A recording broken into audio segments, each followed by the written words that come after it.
अस्सलाम वालेकुम, की हाल है मित्रों प्यारे तुहाडा। मैं तुहाडा मित्र, तुहाडा मेली, तुहाडा बेली, तुहाडा सब दा साझा आबज़ है तुहाडे नाल ते तुसीं साडे नाल जुड़े हुए हो वेख पंजाब टीवी दे राहीं। मित्रों प्यारे, अज मैं इस वेले मौजूद हाँ ननकाना साहब ते ननकाना साहब बहुत तारीखी शहर है। सब नूं पता है कि इहदे नाल एक मज़हब जुड़िया है, सिख मज़हब जुड़िया है इस शहर दे नाल ते पूरी दुनिया दे विचों ना सिर्फ सिख आंदे ने इह गुरुद्वारे देखण वास्ते, बल्कि बहुत सारे दूसरे मज़ाहब के लोग भी इस तारीखी शहर का विजिट करने वास्ते आते हैं। तो अज मैं एक चौक के मौजूद हाँ जिदे मेरी राइट साइड से गुरुद्वारा पट्टी साहब।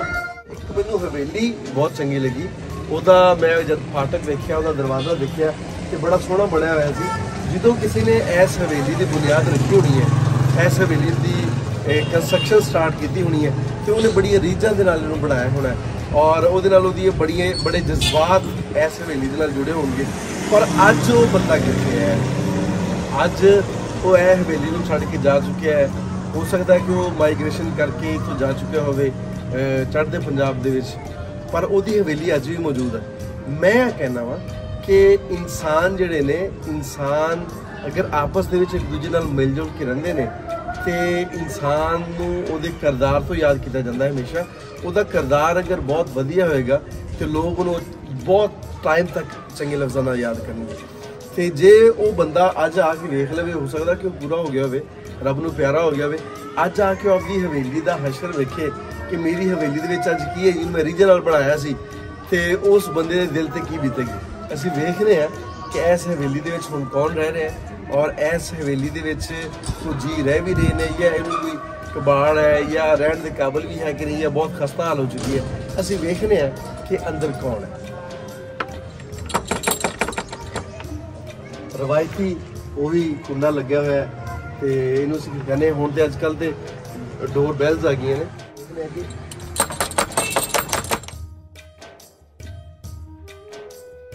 वाह जी वाह, की हाल है जी, कितना सोहना सरदार। अस्सलाम वालेकुम, की हाल है जी, की नाम थोड़ा? मोहन राज। मोहन राज की कर रहे हो? पढ़ते हो? किहड़ी क्लास पढ़ते हो? 7th पढ़ते हो, 7वीं जमात।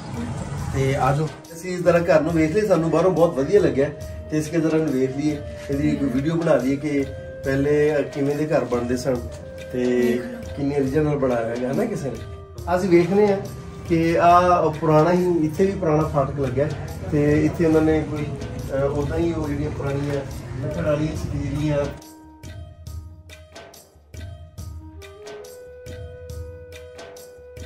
जी, है वो घर जिहड़ा बाहर फाटक से जिहदे बाहर खड़े हो मैं इंट्रो दिता सी। ते अज इस घर की सूरत हाल तुहाडे सामने है कि किन्ने वरे हो गए। मेरा ख्याल है कि शायद एक सदी लंघी होगी कि इस घर को जिन्हें कंस्ट्रक्शन किया होगा, इस घर को जिन्हें बनाया होगा तो उन्हें बड़ी रीझां दे नाल, पर हुण एक सदी गुजरन तो बाद इस घर की की हाल है, इस घर दे विच कोई रह नहीं रहा।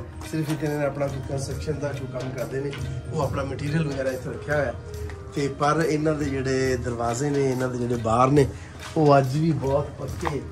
इन्हां दी मजबूती देखो जरा कि अज असीं जिहड़ियां चगाठा लाने हैं वो कभी भी इन्नियां मजबूत नहीं हो सकदियां जिन्नियां मजबूत चगाठा ने। सत्ता लकड़ी दी है पर उसके बावजूद बहुत स्ट्रॉन्ग, बहुत जिहड़ा है वो कह लो कि उस वेले का जिहड़ा रवायती अंदाज सीगा, उस अंदाज दे विच सारे बने हुए हैं। बाकी जिहड़े दरवाजे ने वो भी दिखाने कि बाकी दरवाजे बहुत घट जगह भी होना है कि हुण दे लोगों ने जिथे जिथे है सब ना चीज़ां वो खत्म कर दित्तियां ते नवे मार्बल वगैरह लगा ले, या अगर शहरों के है सी तो उन्होंने अपना उन्होंने दुकाना बना लिया इत्थे। पर आ हजे भी घर जिहड़ा है अपनी असल हालत दे विच मौजूद है। तो इंज दियां जिहड़ियां चीज़ां मैं समझना कि सानूं सामभ के रखनी चाहिए ने, जिन्नी देर तक असीं इन्हां नूं सामभ के रख सकते हैं। आपकी पूरी कोशिश करनी चाहिए है कि असीं इन्हां घरां दी राखी करिए। आ घर साडा सत्संग ते इहदे विच इस घर दे विच जरूर बनाया होएगा। आ हवेली जो बनाई हुई है, बहुत सारे जी बड़े प्यार के नाल, बड़ी मुहब्बत के नाल रहंदे होंगे। तो आ कमरे बने हुए ने, गर्मी का मौसम है, उसके बावजूद आ कमरे ने जिहड़े बहुत ठंडे जिवें हुण असीं वार्डरोब वगैरह बनाने अज कोई अलमारी बनी ने मैनूं एवें लगदा कि जिवें इत्थे कोई जिहड़ी अच्छी फैमिली है जिवें जदों असीं कहने कि थोड़ी रीझ नाल जिवें कोई चौधरी टाइप नहीं हुंदा ते वो बंदे ने जिहड़ियां चीज़ां बनाईयां ने बड़ी पाएदारी दे नाल बनाईयां तां ही 100 साल गुजरन तो बाद अज भी अपनी असल हालत में मौजूद ने आले आ रोशनदान आ सारियां आ चीज़ां मैनू मेरे वास्ते बहुत अट्रैक्टिव ने मैनू बहुत खिंचदियां ने ते उम्मीद है कि लिखने वाले भी चीज़ां पसंद आई होंगी। तारीखी घर इन्हू असीं तारीखी घर कह सकते हैं जिहड़ा 100 साल पहले बनया ते अज भी अपनी असल हालत में है। लो जी मित्रों प्यारिओ आ घर विखाण का मकसद है सी तुहानू मेरा वीडियो शूट करने का मकसद है सी कि मैं थोड़े नाल सिर्फ आ गल करा कि जिथे जो चीज़ असी बनाई है बड़ी रीझ नाल जरूरी नहीं है कि वह तुहाडे वास्ते है ਉਹਦੇ ਵਿੱਚ ਸਾਨੂੰ ਰਹਿਣਾ ਨਸੀਬ ਹੋਏਗਾ ਕਿ ਨਹੀਂ ਹੋਏਗਾ ਸਾਨੂੰ ਇਸ ਚੀਜ਼ ਦਾ ਨਹੀਂ ਪਤਾ ਪਰ ਆਸੇ ਪਾਸੇ ਦੇ ਜਿਹੜੇ ਜੀ ਨੇ ਆਲ ਦੁਆਲ ਦੇ ਜਿਹੜਾ ਸਾਡਾ ਮੁਆਸ਼ਰਾ ਹੈ ਜਿਹੜਾ ਇਸ ਮੁਆਸ਼ਰੇ ਦੇ ਜੀ ਨੇ ਸਾਡਾ ਉਹਨਾਂ ਦੇ ਨਾਲ ਇੰਨਾ ਸਟਰੋਂਗ ਰਿਲੇਸ਼ਨ ਹੋਵੇ ਕਿ ਅਸੀਂ ਚਲੇ ਵੀ ਜਾਈਏ ਅਸੀਂ ਉਸ ਜਗ੍ਹਾ ਨੂੰ ਛੱਡ ਕੇ ਵੀ ਚਲੇ ਜਾਈਏ ਅਸੀਂ ਭਾਵੇਂ ਦੁਨੀਆ ਛੱਡ ਕੇ ਚਲੇ ਜਾਈਏ ਤੇ ਸਾਨੂੰ ਸਾਡੇ ਤੋਂ ਬਾਅਦ ਬਹੁਤ ਸੋਹਣੇ ਲਫ਼ਜ਼ਾਂ ਨਾਲ ਬਹੁਤ ਚੰਗੇ ਲਫ਼ਜ਼ਾਂ ਨਾਲ ਯਾਦ ਕੀਤਾ ਜਾਵੇ। ਇਹਦੇ ਨਾਲ ਹੀ ਅੱਜ ਦੇ ਪ੍ਰੋਗਰਾਮ ਨੂੰ ਮੁਕਾਉਂਦੇ ਹਾਂ। अपना ते अपने रखिया जी ढेर सारा ख्याल मेरा प्यार मेरिया मुहब्बत थोड़े सारे जिंदे वसो ते खिड़ खिड़ हसो रब रख।